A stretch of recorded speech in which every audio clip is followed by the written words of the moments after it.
The world is saved.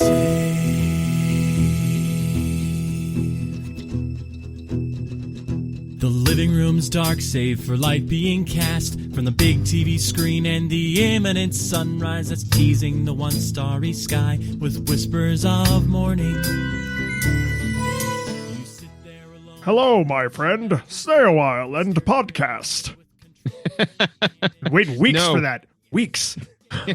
No, old man. Just give me the information I need so I can go talk to the blacksmith, get some cool items, go kill some. So actually, I will say this right now, and then we will circle back to this later. I realized, this game kind of kicks you off like Zelda. Like, you just drop into the world, and they're like, I don't know, talk to people or don't. Go explore. Right, like it's super. Have your way with the land of Diablo as you like. Oh yes. Hey George, what did we play? We played Diablo 3 for. I played it on the PlayStation 4. Yeah, you had a good opportunity in there. You could have said Hellfire because we also had the Hellfire expansion. Yep. No, I actually what I should have said was Neverwinter Nights. God, we should play that at some point. Actually, I played the hell out of that game. I don't. Probably got a few years. Not like a super long time, but probably a few years to wait. It was probably like 2004, maybe 5. Yeah, I mean, you continue doing your part of this thing. I'm checking. We played the original Diablo for PC. It came out January 3rd, 1997. And a quick summary, if you somehow have not heard of this game, because this game still has like a legacy, insane fan base to this day. So like new generations of people are picking this game up. Diablo is an action role-playing game that is, intentionally or not, one of the best computer adaptations of the original Dungeons and Dragons ever made. Because it's just a dungeon crawl. It's a game where you go in the dungeon, kill the monsters, get the loot. Dungeons and Dragons, not AD&D. Yeah, 1.0. Players choose from one of 3 classes and then click their way through a horde of monsters, gaining experience and loot until the final showdown with the titular man himself. So it's like basically the first 5 minutes of Diablo and the last 5 minutes of Diablo are exactly the same game. Now, whether or not you can enjoy the game over the length of time it takes to finish it, that's a different question. But there aren't really surprises in terms of mechanics and stuff that are not present in the first couple of minutes, which is sometimes nice. Yeah, sometimes nice, sometimes. So just to put a pin in the last thing, it was released June 18th, the day before my birthday, 2002. 2002? So it's available now. Yeah, right now. Yeah, like right now, like as of this year. Like my birthday this year was happy birthday to me. We can play Neverwinter Nights. Yes, happy birthday to you and not to me. You liked Neverwinter more than I did. I mean, I love the crap out of that game. But it's not that game. Yeah. But that's not the game we played. We played Diablo. Yeah. So what is your nostalgic experience for Diablo? So I don't think I played Diablo. I think I exclusively played Diablo 2. Yeah. We had that conversation early on where we were both like, there's some mechanics I can't figure out. And the more you and I talked, the more I was like, I don't know if he played the first one. I don't think I did because the way I played Diablo 2 was through the guy who got me started on Dungeons and Dragons. He was like my gateway into a lot of this stuff because he was also like a computer geek, right? And so he had Diablo 2 on his computer, and he's like, you like D&D, you might get into this. And then a full bag size of Reese's Pieces later, like I was in it, but yeah, I think that he just started me on Diablo 2. So I had it had again blew my mind because I played Diablo 2 and I played Diablo 3. So I was like, yeah, I played Diablo, and then as we were playing, I was like, it seems familiar, but it very much so is like, if you know what this is the equivalent of Borderlands for you, right? Where we were having this discussion recently where I said, yeah, once you've played Borderlands 2, there's really no reason to go back and play Borderlands 1. It's like Borderlands 2, but it has a bunch of like weird stuff that you would expect that isn't there. not to like spoil anything, but yeah. So that's kind of where this was with me. Is I kept being like, this feels like a skinned down version. Like, are we playing the right game? Oh, we're playing Diablo, not Diablo 2. Yeah. Which for my part is exactly why I wanted to play Diablo and then Diablo 2, because in my memory, I was like, oh, Diablo 2 has way more stuff, but it didn't change the fundamental formula. Did that stuff improve or lessen the core experience, right? Because bolting pinwheels and magnets and crap onto the outside of the thing does not necessarily make the thing better, right? Like a bike with streamers is like fun and colorful, but a bike with wind turbines on the handlebars would not be fun and colorful. So I was like, because I knew I had played Diablo 1. So I was like, I really want to do these in order. Because most of the time I'm like, whatever. Like, I mean, literally our second episode is Sonic 2. Like we coming out of the gate, we were like, order be damned. But for this one, because I was like, we're going to play Diablo 2 eventually. So I would like to play Diablo 1 first. I played the ever-loving mess out of this, but not too distant from your experience, I apparently also played Diablo 2 quite a bit, because there were some things that were not even necessarily good or bad, but just my brain was like, oh, this is part of the uniform gelatinous mass that is Diablo as a franchise, where it's like, oh, no. Most of those things actually came in Diablo 2, right? And so, good, bad, or otherwise, I did have that same kind of like, oh, where's the button to do X?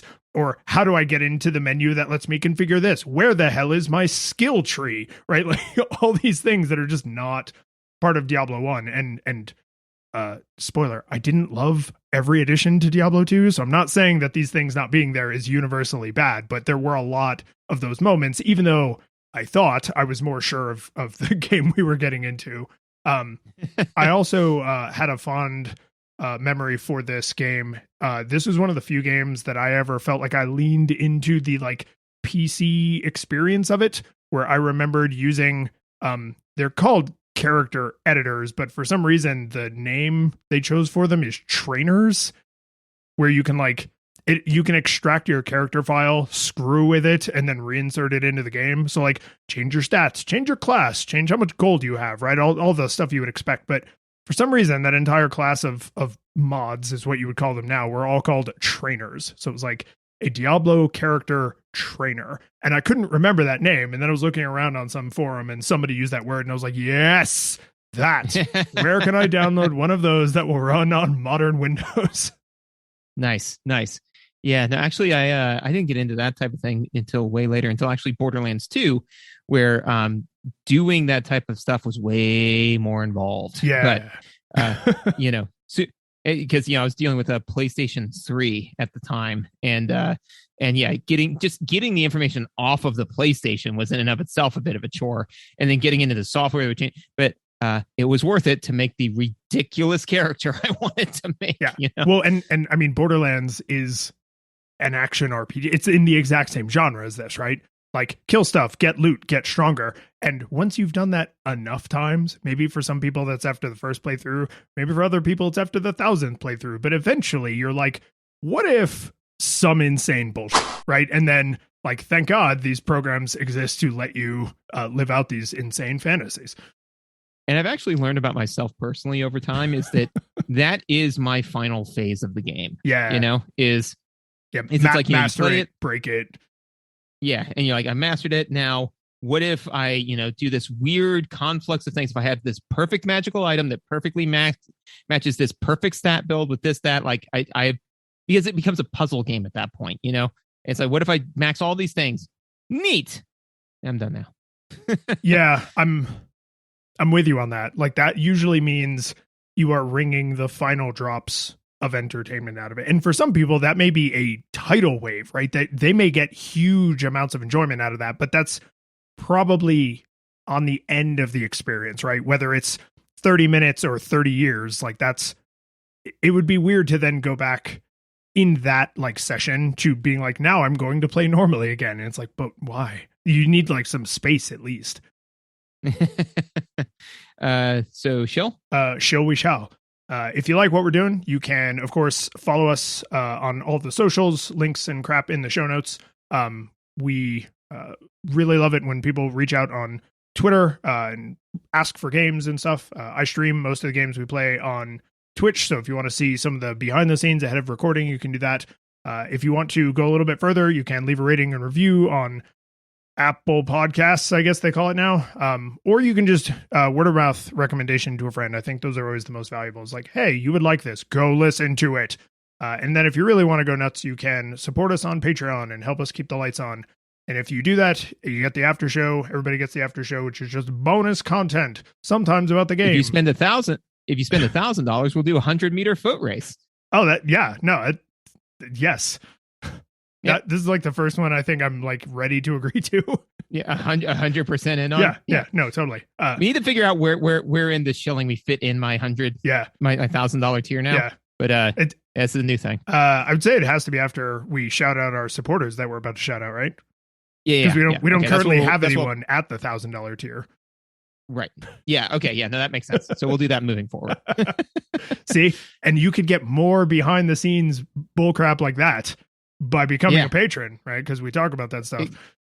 Exactly. Yeah. Well, we workshop what things we're willing to do for $1,000. Exactly right. That's all the after show has ever been.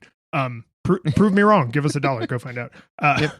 So first, we need to thank our 8-Bit Classics, Jacob, a mystic monk, Yarno, a frantic fighter, Jason, a stealthy rogue, John, a manic mage, and Kevin, a delightful Deckard Cain, and our 16-bit hero, Michael, a damned Diablo, and our full 3D supporter, David.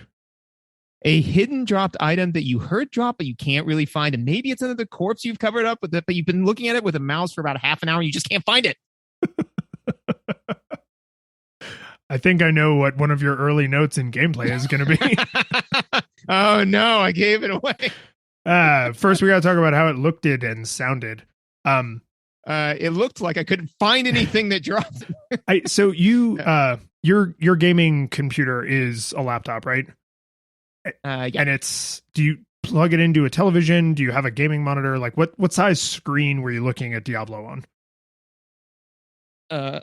My forearm plus knuckles. You just told everyone so much about you as a technology person. It is roughly the size of my elbow to my knuckles. To my knuckles. Yeah. Lord. Okay. Yes. So you probably have either I think everybody just pitied you for having to edit this, like, right? Like, oh, that's what he's bringing to the table. He wasn't lying about just being the talent. Quick, guess which one of us does all of the production work? Okay, so I'm going to say, because they measure diagonally, so that's probably like a 15-inch laptop, right? But not a huge screen. I played this game on my giant work monitor, which is far more pixels than this game was ever meant to enjoy. And I still thought it actually looked pretty okay. I didn't use any weird modern hacks to upscale or upres or anything. Like, this is just the version anybody could go buy on good old games. And I was like, this actually looks pretty crisp. Not perfect. Like, you can tell this is an older game, but you would never look at it and be like, oh my God, it's a blurry mess. Yeah, no, I think that overall, visually, you can determine where everything is kind of. I mean, because the only things that really look like things are, you have to look human. The other humans have to look human. The dungeon walls have to look like walls, But outside of that, the skeletons look like skeletons. But if they didn't look like skeletons, that'd be fine. They're monsters, They're fantasy monsters, So the demons look like demons. What do demons look like? I don't know. They look like that, They don't. So whenever you're dealing with things in that genre, it's very helpful because it doesn't have to look like an established thing. It can kind of look like anything. Yeah, even for popular monsters, right? It's like, oh, this zombie doesn't look like the zombie in this other game. It's like, no, those are Diablo zombies. Yeah, but they're what zombies look like here. So you get a lot more license before. So, I mean, honestly, I would probably say it would have to, if it would have to look more like something else before somebody would challenge it, right? Even if a zombie looked like absolute hell, you have to be like, it's really more of like a slime monster. Just call it a slime. Yeah. That's a slime. But as long as it was in the genre of shambling corpse, you'd be like, I don't know, zombie, skeleton, sure, undead, got it. And especially this would be a mechanics note, but if it's doesn't differentiate mechanically, then it super doesn't matter, right? Like I would get frustrated if something looked like undead, but oh no, this is not undead. This is actually a demon. It's like, then why does it look like a skeleton? I'd get irritated. But if there's no mechanical incentives, it's just, I don't know, it's just a mob. I will say just some visual notes that I had. So overall, the visuals, I do think that those, for the most part, held up as much as you would. They hold up the way you think they do, right? They're the way that you're probably thinking of them in your mind. One of the notes that I had though for just visuals for the sake of visuals, there is zero fanfare for leveling up, and in a game that's all about grinding, that's a bummer, man. You know, that's fair. It pops up the little thing in the left that's like, "Hey, you leveled up. Hey, you leveled up," and it's like, "Oh, cool." I mean, it's as exciting as getting mail, you know? Yeah. Like it should be in, because they can't interrupt you while you're fighting for your life, right? And you could easily gain a level in the middle of overcoming a mob. But then, you know, like when you open the character screen, maybe some confetti, right? When you finish distributing your points, like make a cool noise or have a little line of dialogue that's like, you know, I feel stronger, right? So, I mean, something. Yeah. Or even when you're fighting mobs, like it doesn't have to, you know, be like, I like all of that. That's great. But like even just, you know, a little light circle that circles around your feet, or maybe like a little glowy orb on the top, you know, that kind of says like, oh, hey, and it goes like, swoosh, and says, you leveled up.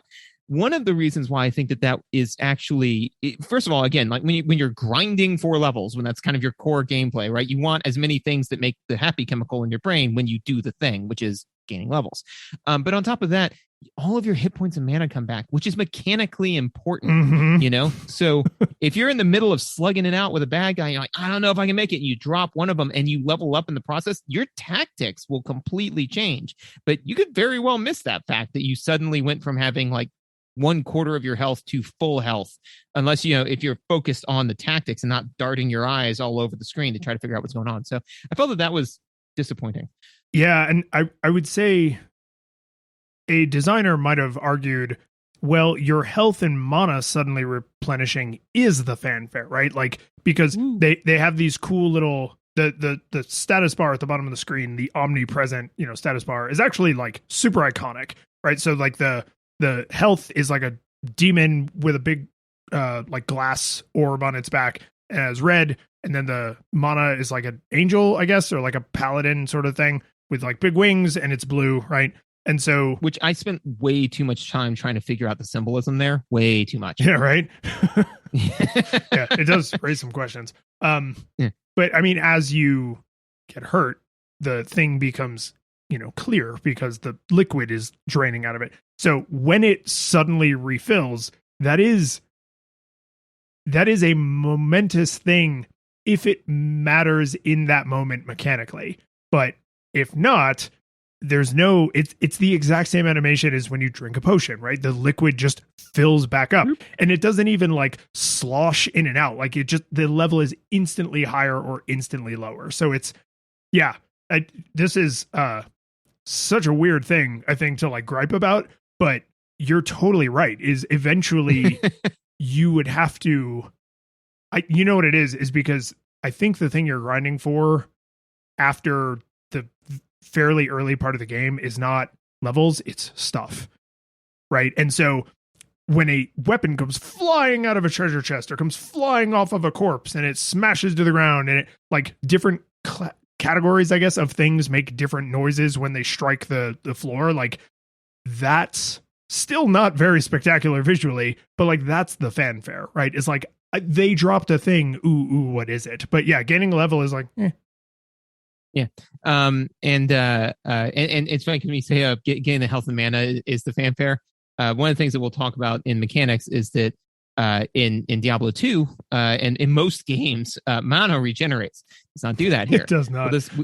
We'll discuss that more, but to point to your note on visuals is it ain't fanfare if it's expected, you know. So it's like, yeah, you got all your mana back. It's like, damn right I did. You know, it's like your boss handing you your paycheck and being like, aren't I a great boss? It's like, no, this is what's expected, you jerk. This is the transaction.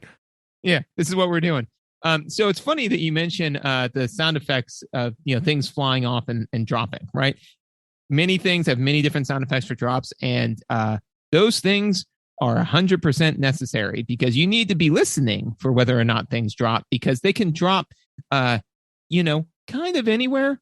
They can drop underneath a body, a dead body. So you got to be listening to that, because if you don't, you will absolutely 110% miss 50% of the drops, I'd say, at least 20, because there was, a considerable number of times when I heard a thing drop and I then went hunting for it on the screen, which, and I think that keeps it in the visual note, right? It does. So I'm looking for it. Right? Yeah. No, because it's like certain kinds of things make like a metal clanking noise. Then there's like a potion drop. Well, there's potion drop, but there's also like a tempered metal noise. So like a helmet makes like a clunk, whereas like a sword or an axe makes like a tink. Ting, ting. Kind of, yeah, exactly. Yeah. So like there's these, I don't know, there's probably half a dozen or so categories of, the potions. Rings make like a very like, a ring sound. They ring the metal. That's where we get that word.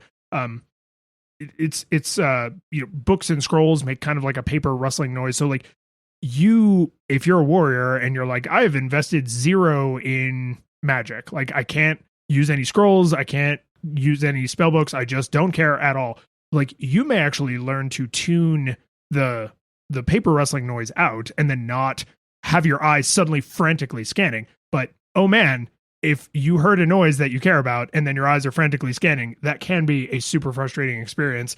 I'm realizing, talking about this, that I really enjoyed the non-music that this game has, where it's like, because I played a lot of this with headphones on because I streamed most of it, and there's like the different biomes, and each biome is visually super rich and different, and the mechanically they all function differently, and we'll talk about that, but like they all have like their biome soundtrack, and it's not music. Like there's usually a drum part that is pretty recognizable, and there's sometimes like a little choir part that's kind of a melody. Like you would never walk around like humming it, but it's like discernible if you're listening to it.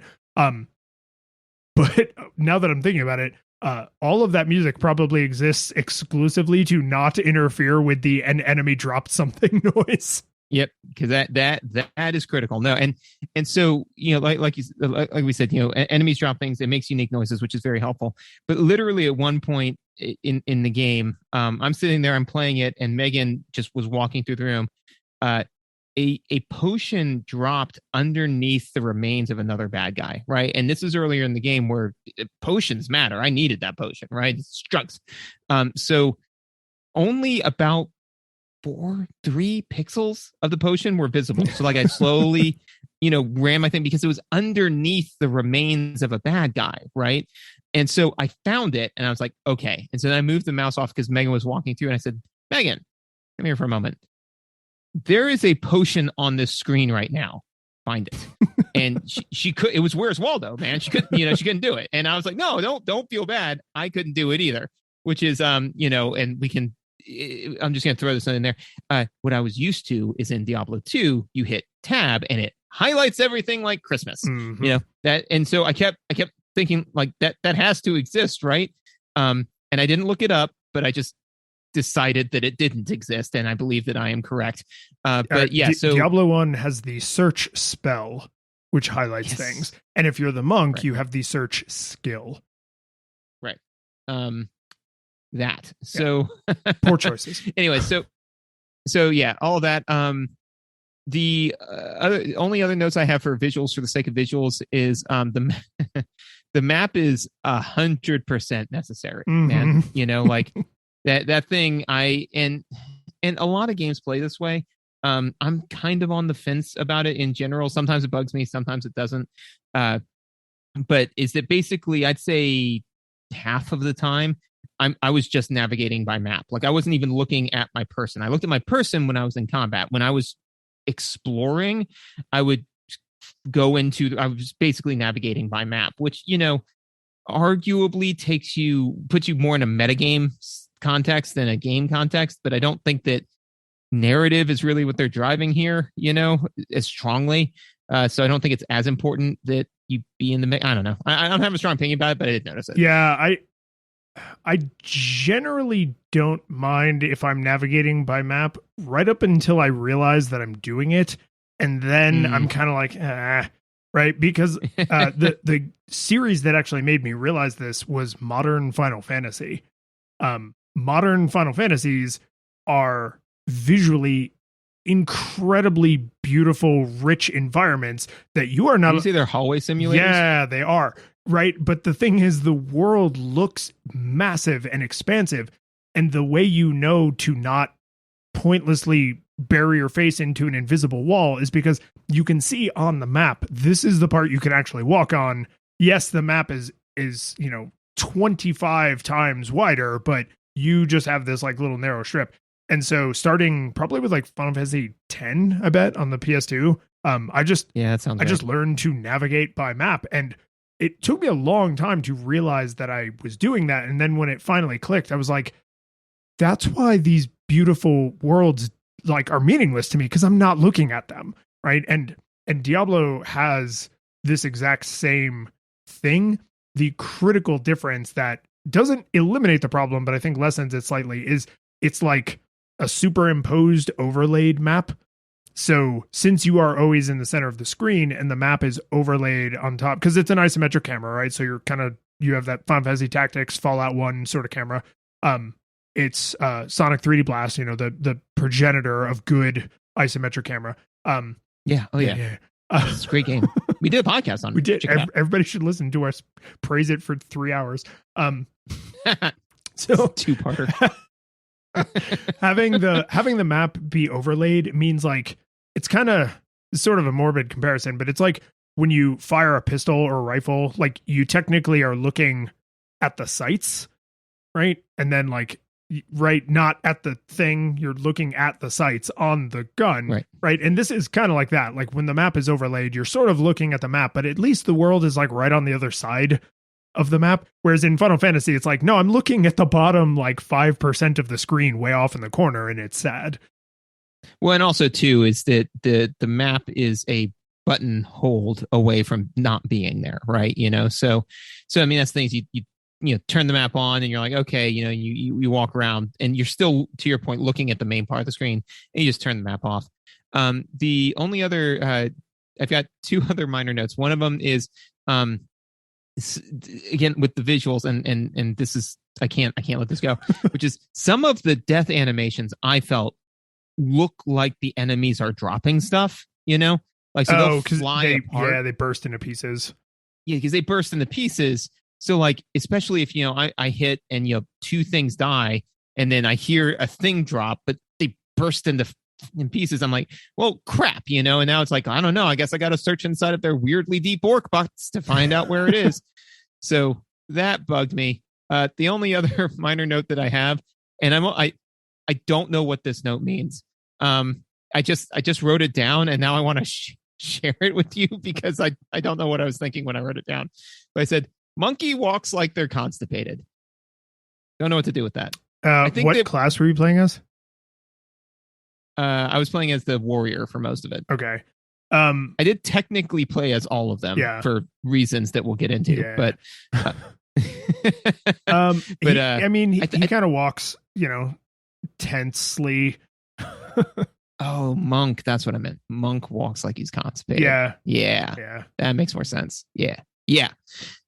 He does. I know. I remember that now, and he does. So that's it. We played the good old games version of Diablo comes with Hellfire, and just as a quick aside, inside baseball thing, Diablo is made by Blizzard. Hellfire is actually made by Sierra, so it is a third-party DLC that layers on top, which is why some of the things that feel different are weirdly different, because the base game, Diablo, actually got patched up to version 1.09. Hellfire is based on Diablo 1.04. So if you play Hellfire, there are bugs present that are not in base game Diablo because of reasons. So, one of the things that I say all that to say this. In Hellfire, when you are in town, you walk at double speed, just so being in town is less of a chore. but they didn't like, I don't know, make new animations for that. They just play the walking animation at double speed. So if you are playing Hellfire, when you're walking around in town, it looks like friggin' Benny Hill. Like it's so yeah, I mean, literally one of the first notes I had before I realized what was happening was, why does everyone walk like this? Right. Yeah. And that's probably because that was also my first note as well. So that was probably me being like, I don't know why does this look so weird? Yeah. Yeah. If you play base Diablo, people move in town at the same speed they move in the dungeon, but they look normal because it's the walking animation at the proper frames per second. Gotcha. You have anything else for visual specifically? I just had two things I want to make sure I called out for the audio. One is this game and any game like it, its version of the walking noise is the hitting noise, the getting hit noise, and worst of all, the missing noise.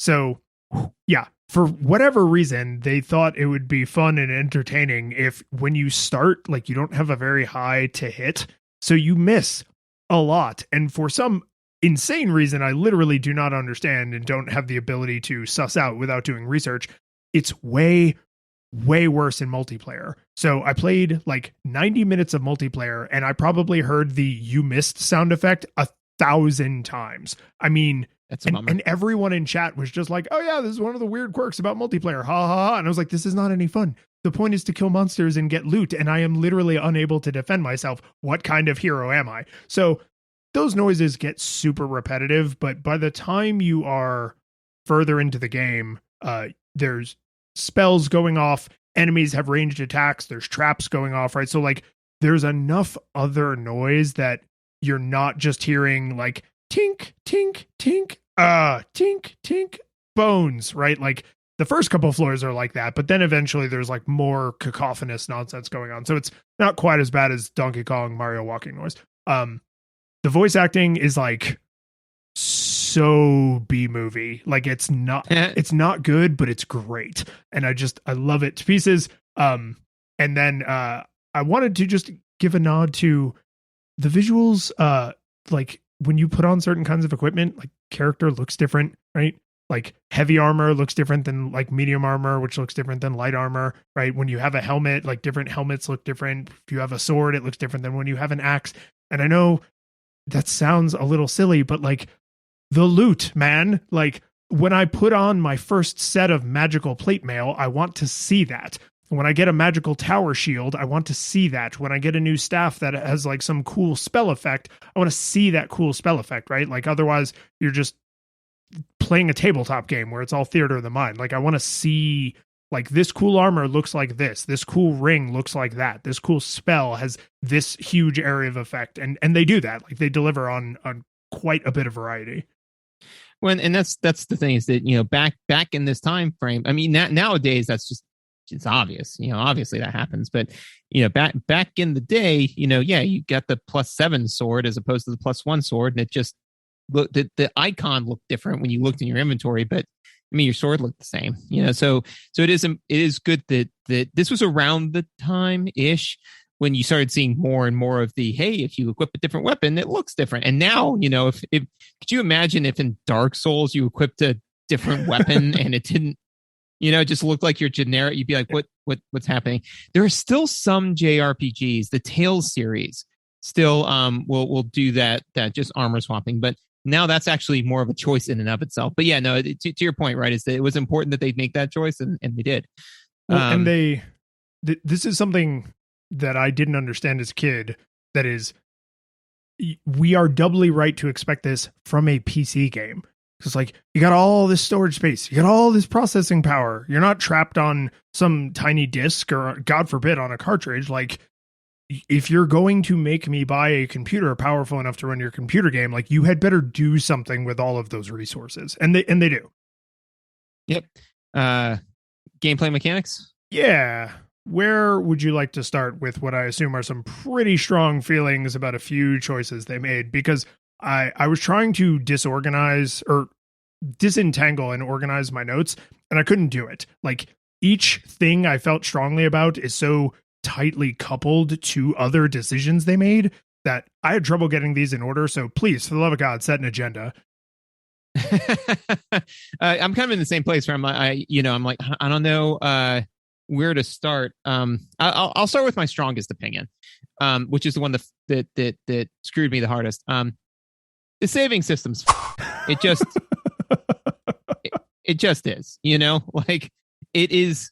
Is it so far afield from games of its time? No, it's pretty on point, but that's not what you expect these days, And so, especially in a game that is this much grinding and you are this likely to die and things can change so quickly, the fact that literally saving is 100% on you. There is zero autosaves. There are zero checkpoints. There is none of that.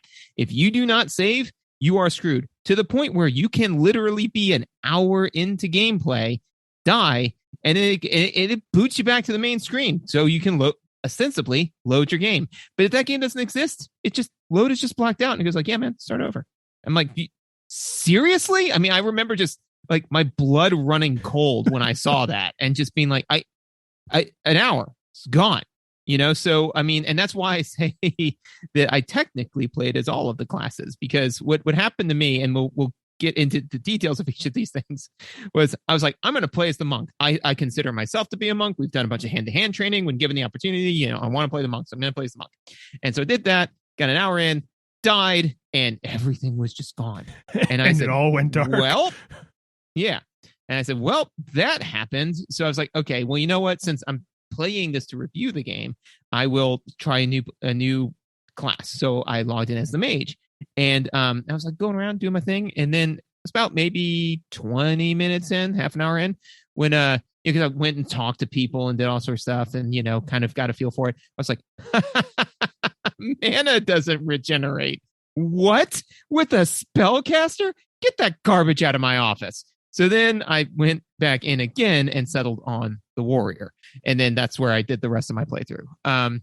So yeah, I mean, it just bends my mind that they would set up the saving system that way. I guess not so much because it was common at the time, but as far as what you anticipate nowadays, wild. Oh, it's exceptionally wild by modern standards. But even at the time, there is something interesting going on here that I'm not 100% sure what they should have done other than throw up a screen that literally tells you what to expect. Because I don't know, maybe it's in the manual, maybe it was like on the friggin' box, I don't know. But like, here, see if you pick up what I'm laying down. So when you are playing single player, which is most of what I did and all of what you did, right? Mm-hmm. Saving is completely on you, the player. You can save at any time. Like, I think literally, other than if you're in a conversation or a store, you can hit escape and get the save menu, right? And on modern computers, the save happens so instantaneously. At first, I was like, did I do it? Did it save? Yeah. Right. But here's the thing that's super weird. So I didn't say this when I was describing the game, but this game is a roguelike, sort of, because every time you start a new game, the quests that you get are randomized, and the floors, the dungeon layout, and also the enemies. Like, there are some enemies you might go through a whole playthrough and never see those monsters on the floors that they inhabit. So there's a lot of randomness, but this is the part that, like, if I have encountered this in other games, I was certainly not aware of it. Like, I became aware of it on this playthrough. Is you're not actually saving the world, you're saving your character. Because at any point, you can say, start new game, but use that character, right? Use this warrior, and you just drop into another parallel dimension where no quests are completed, no floors are revealed. But if you've gone, like after you go down to the next level, there's like a new entrance that will take you directly to those floors. All of those are open. So the reason you might want to do this is because monsters don't respawn. So you go in, you kill everything, and you're like, I'm still struggling to beat the last boss. I don't feel strong enough. I will start a new game with my level 22 warrior and then go grind out some levels and then start a new game with my level 22 warrior or my level 26 warrior now and go grind out some levels. And so I had, because, Rick and Morty now exists, I had this like existential crisis where I was like, oh, the only Tristram that I saved was the last one. I abandoned all those other ones. Like Can't go back. They're out there with no hero, and I can never go back there. Right. So it's like forward only time travel. Like, and it's such a weird thing. And then, I say all of that to say this, and then I will let you get a word in edgewise. The reason the single player game functions that way, this game is meant to be played online. And when you play online in multiplayer, even if it's just, two computers in the same room, when you're playing a multiplayer game, every time you load, all of the floors regenerate. They're all randomized. All the monsters come back. And when you die, you just drop all your stuff. And you have to ask your friend to go in and get it. So you don't actually save in multiplayer the way you save in single player. So I think all of the seemingly insane decisions they made around saving in single player are because this is a multiplayer game that has a practice offline mode. and that very well may be the case, but I will tell you that I'm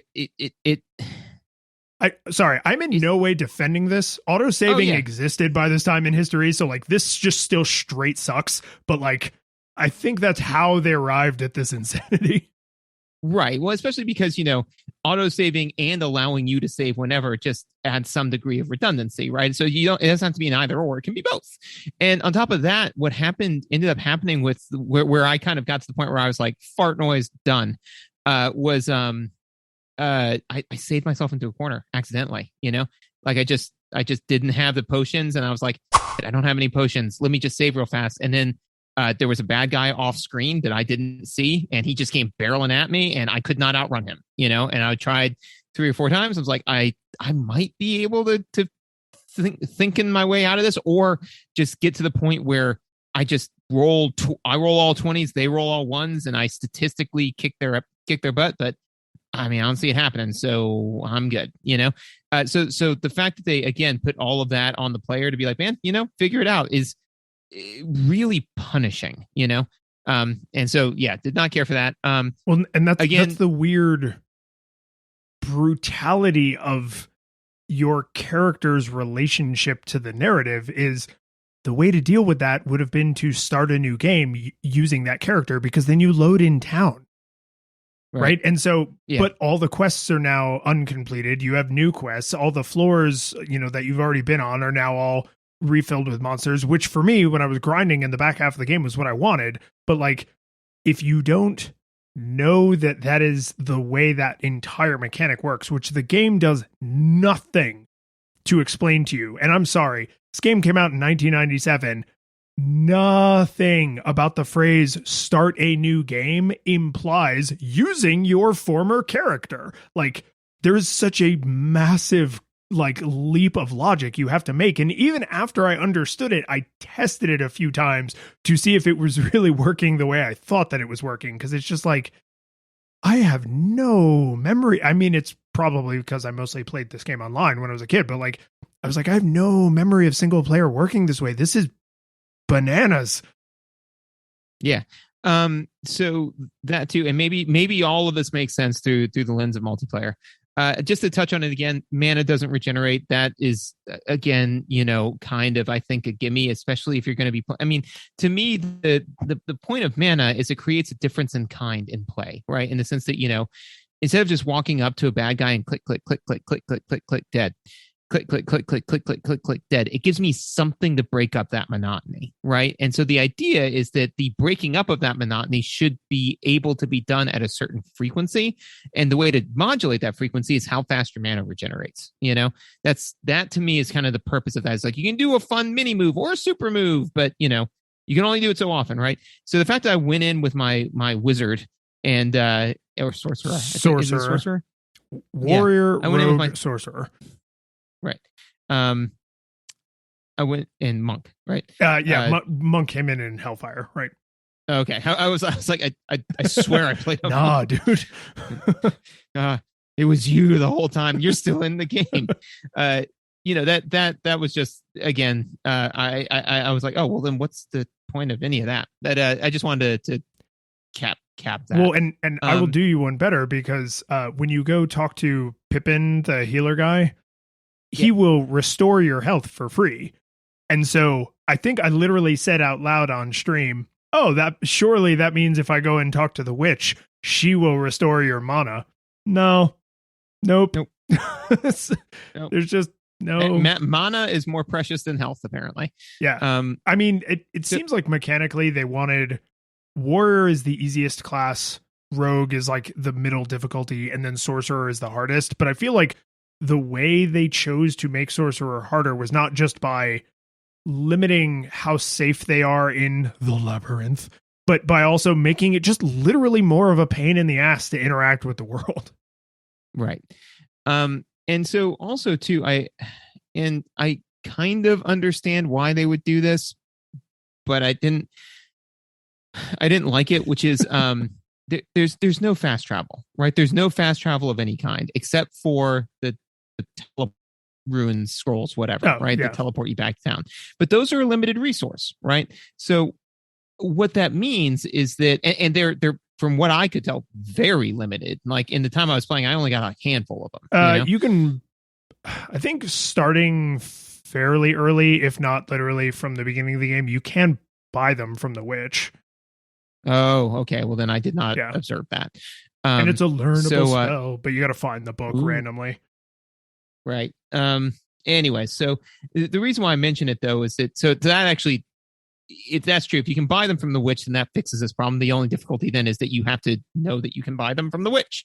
But yeah, it's that, I'm fine with there being some type of cost of moving back and forth to the labyrinth, but the fact that I was, in my opinion, kind of grinding through and trying to find these took a lot of the fun out, because I was like, oh, well, do I travel back now with all of this stuff, or maybe I'll get new stuff or different stuff? And I didn't want to be doing that mental calculus. I just wanted stuff. Which dovetails into, since that note kind of loses some steam with knowing that you can get it from the witch. But the game is, and I used to love this when I was a kid, and I cannot tolerate it anymore. It's a grind, man. It's grinding. Mm-hmm. That's the game forwards and backwards. Like the first encounter is, like you said, just like the last encounter. It's just it's basically playing a slot machine. Mm-hmm. Well, and this is well, let me actually take a step back to you didn't know you could buy town portals from the witch, right? Because you were playing the warrior, so you probably weren't spending a lot of time perusing. No, I talked to her once, and I was like, right, magic, got it, and didn't talk to her again. And this is something that a modern, like a looter shooter, right, like a Borderlands, would, I think, not get wrong. Is Tristram is a very small town, right? There's a small number of people here. They're the only number of people that are ever here. You get all your quests from them, except for like the few that you stumble upon organically, right? Everything happens in this tiny little area, and it's not a huge amount of work to talk to everyone, but they also give you zero incentive to do that. And the thing is, some people would probably say, what are you, a moron? Like, yes, go talk to everyone, see what they do, see what menu options come up when you talk to them. But I don't know that I believe it's reasonable to expect the player to systematically grid out the town and talk to everyone. So what a modern looter shooter would do is be like, oh, here is a person you must talk to. It is impossible to advance the game without talking to person A. Person A makes you go talk to person B and C. Person B makes you talk to person F. Person C makes you talk to persons D and E, right? So like you, through some like BS fetch kill the rats in the basement of my tavern quest, like you meet each person and you learn what they do. Even if it's just like a quick 2-sentence summary, at least the game now knows that you, the player, know what you can buy from the witch, what you can buy from Pippin. The fact that the barmaid doesn't like do anything, I think, like she's just literally functionless as other than like set dressing. So like, but you can easily start the game and just walk straight into the labyrinth, walk right through the middle of town, never talk to a single person. Well, and part of the issue is that some of the people you talk to are fairly pointless. Like, and that reinforces the fact that, maybe it's just the functionality doesn't exist. Cause like I spoke with Deckard, I spoke with the guy who's like, I spoke with the blacksmith, right? But then the next person that I spoke to, I believe, was the barmaid, and she said nothing of value. And then the next thing, I was coming out of the labyrinth, I got a little bit turned around, and I talked to a drunk, and he just chat all over Deckard Cain and was like, "Guy sucks." Yeah. I was like, "Cool, yeah, what? All right, fine, whatever." And so then I'm like, okay, I'm not going to talk to somebody unless I have a reason to talk to them, and I know I got to talk to the blacksmith, so I'm going to talk to that guy. So yeah, I agree 100% that that's absolutely what a modern looter shooter would do, is force you to talk to these people. On top of that, for a portion of the game so critical as like a town recall, is, I mean, you can find it's money, right? Like you can go buy scrolls that allow you to recall, right? Or just give me a recall stone that when I click on it, it costs me 100 gold, which is what it would cost in the store anyways, right? Because again, it's critical that you have that, So for something that's so critical, and if they're like, man, we don't want to create all of these mini quests for you to go run around and learn who the hell everyone is, it's like, then just give me a different way to get this done. Give me a button that I can push. It costs me 100 gold, and then, because in worst case scenario, I'm in the labyrinth, I'm out of gold, and it's like, well, I mean, I just gotta grind for some gold. So, and this is, again, it doesn't defend this as a design choice, but you could imagine the designers saying, "Yeah, we're not gonna force you to do anything, because then every time you start a new character, you'll have to jump through all those hoops, and that'll be annoying when you're playing online with your friends and starting a new character," right? Because if you like, oh, with this group, I'm the warrior, and with that group, I'm the sorcerer, and with this group, I'm one of the rogues, right? So it's like, I have these different characters that I play online with different people. And if every time somebody was like, oh, hey, me and, my roommates are going to start up a Diablo game, like, we need a warrior, like, come play warrior. Like, oh, okay, I'll start up a new warrior. It would be really annoying if you had to jump through all those hoops every single time. So they I don't think they didn't understand that a new player might need this information. I think they hyper optimized for, you will get it from a human. Like, a human being will tell you, this is what Pippin does, this is what the witch does, this is what Cain does, this is what the blacksmith does, this is what everybody does, right? And like, where they are if you don't know, if you're playing for the first time. Because since you're constantly starting new games in single player, and you're constantly like bamfing in and out of realities in multiplayer, since it resets every time you load into the world, like, you can't have the oh, you're brand new here hoops every single time. And so there's this just tacit assumption that you either already have that information, or someone is going to give it to you, because the game isn't going to give it to you. And I feel like a modern game might do something like, hey, this person has no save files on their computer, we're going to treat them as a newbie, right? They instead of assuming that you've played the game before, or that you're going to play with people, like, we have a strong enough signal. This is your first launch of the game. We have a strong enough signal that you don't know. So you're actually going to get funneled through the friggin' Skyrim waking up in the back of the cart experience, right? But, ooh, yep. But if you have 10 characters and hundreds of hours logged, then yeah, when I start a new game, just pretend I've been to this town 1,000 times, because you can see that I have, right? And like, I don't know, maybe nobody thought of that. Maybe it's not as good of an idea as I think it is, but like, being dropped in Zelda style, having no idea what to do, and there are certain mechanics that not understanding them makes the game functionally unplayable, like, that's problematic. It is. It's a huge issue. And actually, to your point, right, is that Borderlands does exactly what you're describing, right? And Borderlands 2 does. And I played Borderlands 2 probably hundreds of hours, right?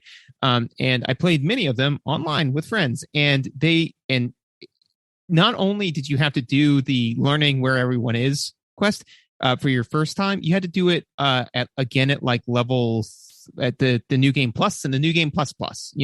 All of those quests exist, and you had to do them, right? But here's the thing: is that if you got to be introduced to 4 different people, what they did was all 4 of those quests are their own little individual quests, right? You got to do them, but they're their own thing, right? One doesn't key off the other. And so, what we did? We all split up and did one, and it took like 2 minutes. It was absolute chaos on the screen, because all of these, so when person A goes into a room and the new person gets introduced, they get their little like cutscene clip that takes, 10 seconds. And so it's like, this person's cutscene, that person's cutscene, this person's talking over that person. It was just abject chaos. But we knew what was going on. So all of a sudden we were like, okay, everybody split up. You're taking quest A, you're taking quest B, you're taking quest C. Okay, bing, bang, boom, done. It took 5 minutes. And I think that, was it mildly annoying that we had to do that? Sure.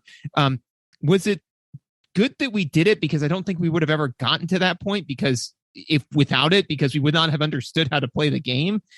Yeah, I mean, it's worth it. Like, life is cost. Yeah, this is. I'm fascinated by this because I am quite confident in hindsight that most of the playing I did of this was online probably with strangers, right? Where I was playing essentially a single player MMO because I wanted to trade with people occasionally, or maybe play with like one of my few friends that I played online games with. But like mostly I was playing online because that was cool and what it seemed like you were supposed to do. You were supposed to log into battle.net and log into your BattleNet account, right? Like that's just how you played Diablo and Warcraft, and then later World of Warcraft, right? Like for BattleNet, like it's the thing. And coming back and playing it single player, because thankfully it was only about 15 minutes, not an hour, but I had the exact same experience you did, where my modern adult brain was just like, oh, I will just wake up in town, like in Grand Theft Auto, and they took some money out of my account to pay hospital bills, but no, right? No, I did have the good fortune of that encompassing a much smaller amount of time. But it was the same kind of just like experience halting, right? Just this like, what? And then your brain starts like jumping backwards, like, so are there save spots? Do I have to talk to someone? Oh no, it's just here in the menu. Oh, huh. And then for the rest of the playthrough, you're going through that like, oh God, I hope I don't save myself into a corner, right? Because I did one full playthrough and then like a second almost full playthrough, and I experimented with like the other character classes. I got like 90% of the way through my first playthrough before I understood that like start a new game mechanic, like how your character is the thing you're saving, not really the world. And so at any point during that time, I was, one escape return away from accidentally saving myself into a corner there, but for the grace of God, go I, like, right. So it's like, it's a little, because you would have come to school the next day, complained about that on the playground. I would have set you straight, and then it would have rolled off your back. But like, as an adult who's like, oh, this is a game I missed as a kid, or this is a game that looks interesting, or someone who just has a lower games literacy, like that would potentially just be a complete experience ruiner permanently. Like you might never return to this game. Well, especially because, I mean, it's a hard exit point, right? Where you're just going, oh, I just lost 5 hours of my life. Well, I guess I'm done with that, especially with the amount of other things there are going on. Speaking of the menu, opening the menu doesn't pause the game. It does not. No, the world is always happening. Yep. And which again, is to prepare you for online play, right? Because you can't have the menu pause the world when there's other humans. Right. And that makes sense for online play. But, it is very like jarring when, you're sitting there like, okay, I just need a second to get my inventory together or do anything, and it's like, no, you're in it. Deal with that. So that's a thing. Correct me if I'm wrong. Doesn't Borderlands also function that way? It does, but the price of death is way lower, so true story. Yeah. So, I mean, like, yeah. And because one of the funny side things with Borderlands is it won't let you change areas if someone's in the menu. And so that's a running thing where it's like, I'd be like, okay, we got to change areas. Frank, get out of your menu, Frank. Get out of your menu, Frank. I just got to do one thing. I'm like, do it when we get to the new area. Get out of your menu. Okay, it's fine. Okay. Think fast travel in 5, 4. Frank is in a menu. I swear to God. So anyways, yeah. But yeah, if you get tagged to death, then you just respawn at the nearest respawn point with a nice, So yeah. So I mean, the fact that, and again, what happened to me was I opened up the menu thinking that the game was paused. It wasn't. I lost like half of my health. And I'm like, this matters. I now have to burn a potion, of which I have 3 and now have 2. And I might be screwed now. And the thing is that this game definitely falls into, because the way the save mechanic works is you could be like, am I screwed? Have I now saved myself into a corner? Should I actually just reload my last save and lose the last 3 minutes because I don't know if I don't have enough potions? And that machinations, that mental stress is something I don't really care for. So next, so eventually we need to talk about the game being grindy, but there is one note I want to make sure that I get, because we talked about this forever ago.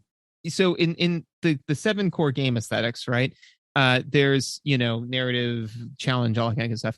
But what fantasy and expression are 2 different ones, right? And I remember this was years ago. You mentioned, you said, like, how can you have fantasy without expression? Because 9 times out of 10, those 2 things do go together, right? Like in D&D, it's a fantasy game. Like, I am fantasizing about being this new person, but it is also an expression of me, because I put myself into it, right? I think that there is near zero choice in this game, in the sense of, like, once you're the warrior, you're the warrior, right? You can pick where you put your skill points, but that's it. There's no customization to it. This, I think, is fantasy without expression. The fantasy is you're the warrior, but there's no expression of you in the warrior, Yeah, you can there's change its build a little, but that's what I was going to say is it's incredibly surface level, right? You could choose to be a warrior who only uses axes, right?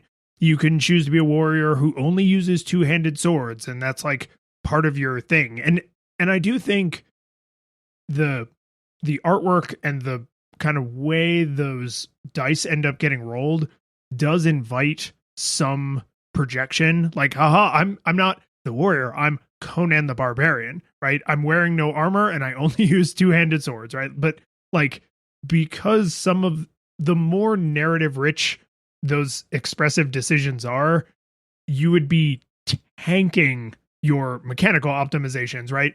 So like, you could choose to be like the rogue is optimized for the bow, but because of the way the stats work, you can also make a very successful like sword and shield rogue if you use small swords, because they draw from your dex instead of from your strength, and it's like this nifty little thing you can do. But like, that's a pretty shallow puddle.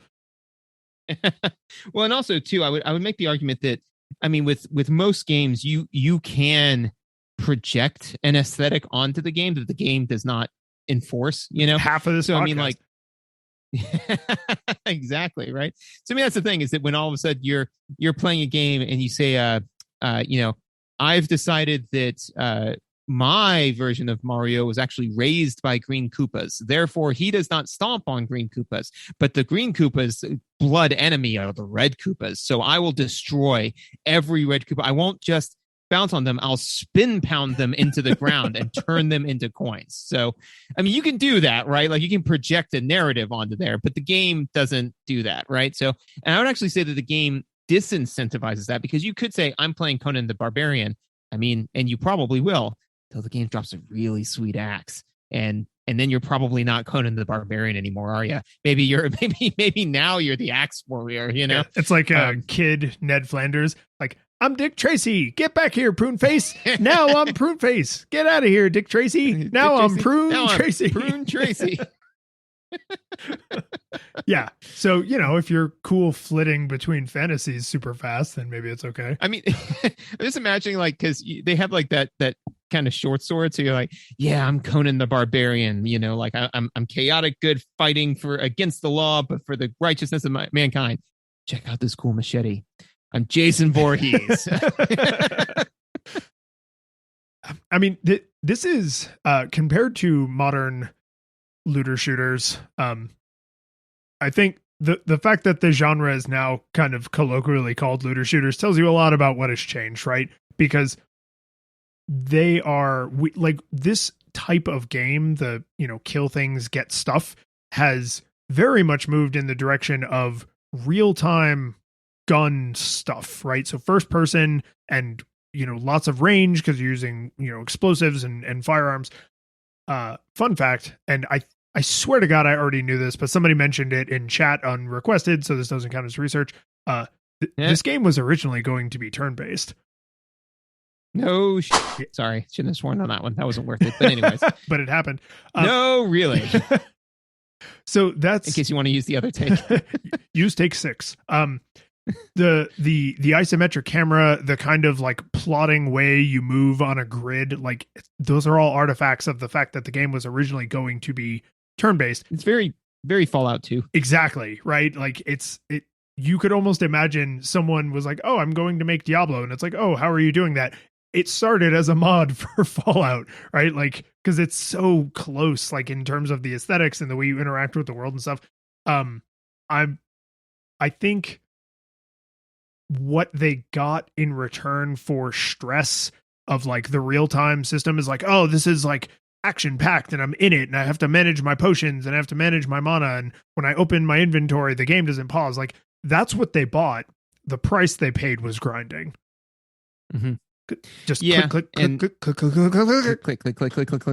it's clicking the game, right? You know, and that's the thing is you click on all the things, and yeah, there's some decisions to be made, but they're fewer and further between than I would like. I don't think that the cognitive load was really like high enough, you know, because in a looter shooter, right, you're quickly making split seconds decisions of, do I jump behind this cover? Do I jump out and shoot this guy? Do I do this? Do I do that? This is just, and then once all that happens, the bad guys die, the stress goes away, and then you get to kind of like plod through and compare all of the items, and that's the release on the tension and release cycle, right? And this one is just click, click, click, click, click, click, click, click, click, drop. What was this? Oh, it was this thing. Okay. Which, I mean, to me, again, it has a very similar feel to a slot machine, right? You know, as you just pull the lever, see what comes out, you know? The only difference is that sometimes you pull the lever and you pass out.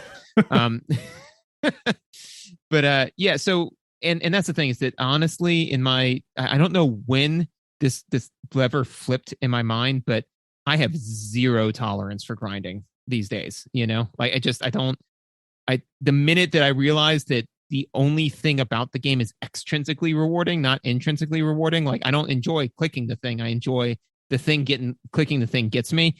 It's you know what it feels like? It feels like in a first person shooter where you take a lot of damage and you get the tunnel vision and like the noise drops out.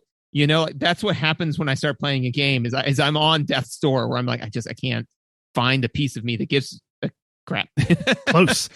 So let me ask you this then, because what I don't seek out, you know, left click the game, but there can be like, I do understand the Skinner box enjoyment of slot machines, right? Like it is not my favorite taste, but it is a taste that when I have it, I'm like, oh, I see why people would seek this out.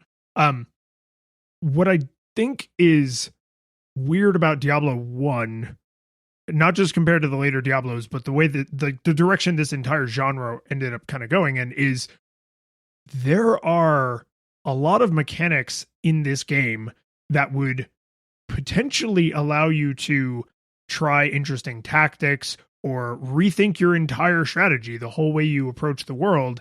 And you could play the whole game and never encounter some of those things because there's no crafting, right? You can buy stuff from Griswold, you can buy stuff from Pegleg Pete or whatever the hell the kid's name is. You of course find things in the dungeon. There's some unique items that you always get from like a specific quest, always drops this like specific unique item. But like a great example is we started at the beginning of the podcast talking about like, oh, an enemy dropped a thing and I can't see it. Well, one of the things that a piece of equipment can have is light radius. So like, it's not hard to imagine someone saying, oh, I know, you know, you only have 20 stuff points to distribute to a thing when you're crafting it. And I always over distribute to increasing my light radius because it's just so annoying when I can't find stuff. And I would rather have a weaker piece of equipment and a higher light radius because that's just how I choose to play the game. But if you just never get something that has light radius as one of its features, I guess, then you don't even get to consider making that choice, right? Ditto for like, oh, this thing, this staff has like a lot of charges of a spell that's really useful or interesting. or I like on my first playthrough, I found a Book of Town portal on like the second floor. So that entire playthrough, I never had to buy a Scroll of Town portal. And when I found them, I just left them on the ground because I was like, I can just cast the spell at will. And because I'm a monk, I don't care about preserving my mana. My mana is just to get me back to town, right? So like that didn't have to happen. And on the other playthroughs I did, I didn't find a Book of Town portal super early in the game. On one of them, I didn't find one at all. Like I was buying scrolls for the entire friggin' playthrough. Like there's just so, even as shallow as this game is relative to later entries in the series, you just are like cut off from so many of the mechanics where you just don't get to make choices around them. And that's frustrating. Well, agreed. And actually that leads into what I thought was going to be a throwaway note, but I'm glad you bring it up, is the game has a lot of consequences, but not very much choice, right? So the thing is that, you get points, right? In to distribute to your character, right? And so you what do? You put them into a thing, right? And you're like, oh, okay, I think I now understand how this works, right? But there's no great way to undo it. I don't believe that there's a way to respec your character, right? So then, I mean, not without one of those trainers. Yeah. So it's not really choice then at that point. It's a consequence, right? Later it becomes a choice, right? The type of gear that you end up using is, I mean, really outside of the gear that you can buy, and even that's limited, right? It's a choice between several different things. And I think that, so to your light radius thing, that's absolutely something that people I feel would optimize the fun out of the game, right? If the game would be more fun with light radius, but you can do 2 more points of damage, no one's going to put in light radius. Everyone's going to do 2 more damage. To me, one of the exemplars of consequences over choice is barrel traps.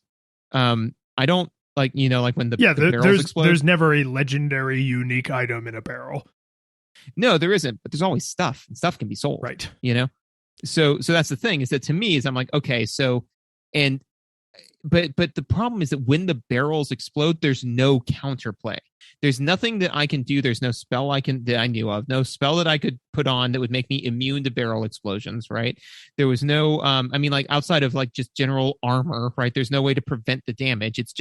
It's pulling the wheel on a slot machine, right? And so it's like, sometimes I get the, 3 Dr. Robotniks and I get the spines and I go, right? So sometimes I get a bunch of rings, but by my mental calculations, it was rings more often than spikes, right? It was loot more often than explosions. So I just kept hitting them, but it wasn't like when the barrel exploded that, oh, well, when it explodes, if you left click or right click fast enough, then you can have the damage or roll out of the way, right? Or something you could do. So I'm like, this isn't really a choice. It's optimal for me to break open all of these barrels, and sometimes I take damage from it. Sometimes I take a lot of damage from it, but I still think that it's the way to go, Yeah, your comment is actually making me think this is where someone who is a diehard devotee of this game would say that's what the difficulty settings are for. Because on normal, I assume you played mostly on normal? I believe so. Yeah, because it's normal. It's normal and then harder and normal hell nightmare, I think, or normal nightmare hell. Yeah, I played on normal. I was thinking about another game that I'm playing that I was playing on normal, but I started playing off on easy. Yeah. But no, this one I was playing on the easiest difficulty, which was normal. Yes. And again, this is a thing where your character is not tied to the world; they're tied to themselves. So you can actually move a character between difficulties. So you can be playing on normal and then go grind in nightmare and then go back to normal and then go kill Diablo. I know, because I did that. And like, it's just, I was like, I just want experience faster. Right. And so that was just a way to make that happen, because the monsters on the first few floors don't gain any new abilities on the harder difficulties. They just have more hit points and drop more experience, which means I don't have to worry about them casting like insane spells or having these crazy ranged attacks or whatever, because they don't. So when you are the warrior, the trade-off is, do I soak damage to get the treasure, right? With the rogue, you can actually disarm traps, but then you have to like proceed much more cautiously, because if you forget to disarm the trap, then you get hurt and you don't have the giant pool of HP that the warrior has. As the sorcerer, I think there's probably a spell that tells you if something is trapped, but I spent the least amount of time with the sorcerer because I was just like, all right, I get it. But I think there is a spell that lets you know if stuff is trapped, but then you have to decide, am I going to spend mana to find out if I should, break open this barrel? And the truth is almost always the same. If the only cost is HP and I have some way to replenish that, whether it's going back to town, casting a healing spell, spending a potion or whatever, then I will just smash them open and soak the damage, right? So like it's there's an opportunity for it to be like intrinsically interesting and for there to be character expression, like how do you approach this problem? But why would you ever do that? Like just smash it open, take the damage or get the loot and then heal if you need to. Like that is the calculus all class types make at all times. Right. Well, and that's the thing is that, in the game that I threw out at you, the Curse of the Old Gods, there are sometimes when, like there are explosions that happen, but one, they with any explosion, and sometimes treasure chests are trapped, sometimes they're not, all that kind of stuff. But there's always counterplay, right? So when you see an explosion about to happen, you can roll to get out of the way, right? Or when you see an explosion happen, you can press a button to counter, And I don't think that necessarily this game needs that robust of gameplay, but something that says like, oh, a bad thing happened, and as opposed to just planting your feet, gritting your teeth, and eating that horse, right? Like there's a thing you can do to dodge out of the way or take less damage, or but it requires you, the player, not your avatar, but you, the player, to be deft at the game, right? I feel that would just way raise engagement, but realistically, as Eagle Raptor says, like the player doesn't get better, the avatar gets stronger, and there's very little about this game that necessitates mastery other than for you to just understand the mechanics. But as far as the player actually getting better at playing the game itself, it's all avatar strength. Yeah, no, it is even for the sorcerer who by the end of the game should have the widest variety of tools available to them and should be approaching situations where it's like, oh, do I want to use this spell to do crowd control? Do I want to use that spell to, snipe them from a distance or start kiting them out so that I can kind of like pick them off one at a time with like a powerful spell that only hits one monster? Like you do as the sorcerer, and to a lesser extent the rogue, because they can do melee and ranged weapons pretty evenly. You do sort of get into an opportunity where you can do that. You never really have to, except on like high level, high difficulty play, right? Where it's like Diablo is surrounded by demons that all have ranged attacks and crazy high melee attacks. So I need to be very strategic in how I do this crowd control, right? And then presumably you're playing on multiplayer where it's like, I go over here, you go over there, he comes over the top, and we support him. Like that's how we're going to Nice. You're welcome. That's how we're going to, figure this situation out as a party, but the mechanics must always function for an individual of any class type and for a party of any configuration. So like that's an incredibly hard thing to balance. Don't get me wrong, like I'm not selling this short. It's like, well, they're dumb. Like what I just described, it's like you could spend your whole game development career and never get great at that because it's incredibly hard. But it does mean that you as the player have to find clicking, enemy dies, seeing what the new loot is. Like that must be enjoyable. Otherwise, there is not enough other stuff going on, not enough narrative, which I actually kind of like that they drip out the narrative personally and they're not like shoving it down your throat. Because Diablo 2 and Diablo 3, I understand, kind of like shoves it down your throat. But you're not here for the story, right? Like there's lore, but there isn't a story. The story is actually quite shallow. The combat mechanics and the way you interact with the world isn't a ton, and that's all there is. So like if you get enjoyment out of like, ooh, what they drop, then this game will be fun forever because they drop random crap ad infinitum, right? But if you don't enjoy that, or if your enjoyment of that like peters off quickly, I'm not sure even the other things combined, like for a player like you, will like necessarily rise to the challenge of like making the experience continue to be interesting. This is why I'm super excited that we played this one before Diablo 2, because Diablo 2 adds so many things. There's so many more mechanics in Diablo 2, and I will be interested to see how you feel about that when we eventually get there. And then eventually we can play Diablo 3 for nostalgia to like bookend the whole thing. Sure. I never played Diablo 3 because oh crap, what was it? I won't waste time trying to remember this right now, but there was some mechanic that somebody was like, oh yeah, Diablo 3 relies a lot on, and I was just like, oh, that's actually like the thing I don't want. So like, if that is now core to the Diablo experience, maybe this is not for me. I actually did play a fair amount of Diablo 3. I think I played through it at least Are they up twice. to 4? No, I think 4 is in production. Diablo 3 there's Diablo Immortal. Maybe Is the current one. So there's 1, 2, 3, and then there's a side one, and they're working on 4. 4, yeah, because for Diablo 3, I remember I eventually played it on the PS4. Mm-hmm. Because Diablo 3 was the game that made me swear off PC gaming. That was the one that broke I remember that. That was fun. That was a fun night. Yeah. You making like 6 trips to Best Buy, cursing all the way. Just and Facebook remembered it because I forgot I posted like a really garbage Facebook post about it, and then like Facebook was like, "Hey, remember this that happened 10 years ago?" And I was like, "I do."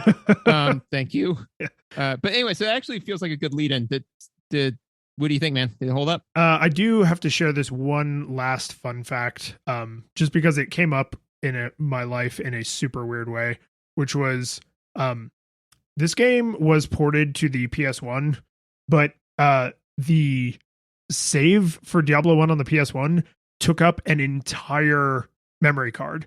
So much so nice. that when you pre-ordered the game, they actually shipped it with a dedicated, like specially branded memory card that was like, oh, this is just for Diablo. The reason I thought this was like insane that I had retained that fact all these years is somebody posted a picture on Twitter of 500 PS1 memory cards, like in a block the size of like a cinder block, right? Just all stacked up out of their packages, just like freestanding. And some, like kid was like, whoa, how many gigs is this? And somebody else replied, my brother in Christ, this is 64 of God's own megabytes. And so I saw that picture and I joked, just enough for one save file of the PS1 port of Diablo. Nice. And then as I was reading through, one other person made a Diablo 1 on the PS1 reference. And I was just like, nice. I feel so seen. Like there's one other dork out there who still thinks about this. Like, oh, gigabytes. No. That you're off by 3 orders of magnitude, my dude. But yeah, man, what do you think? So I came into this actually fully prepared to say no nostalgia goggles required because it is so. I knew this would be a hard one for you. Like, yeah, dude. It's so pure in what it is trying to be. Like, it's not. It is impossible to deny that there are things about this game that are dumb and have not aged well.